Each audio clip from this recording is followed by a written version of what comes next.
You have to understand that being shy is usually a sign of one of the best performers. So if you are in fact shy, it's probably a strength because there's that extroverted person that's waiting to explode out.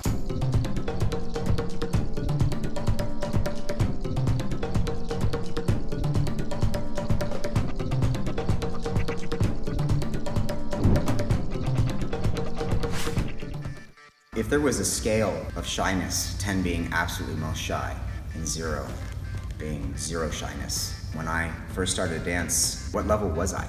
Oh, somewhere around 100.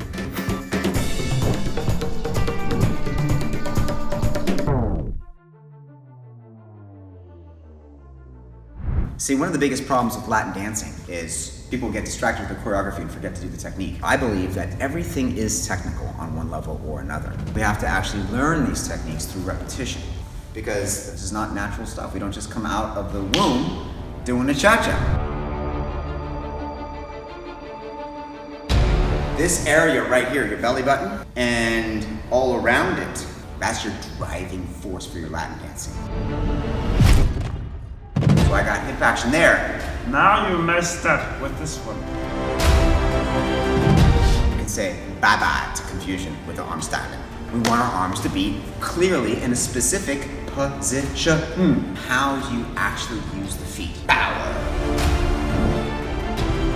From here, that right leg will stay straight, the passing leg bends. First, dance it half time. Then I'm gonna do it 3/4 speed, and then finally full speed. So that way you can get the techniques in there. Boom!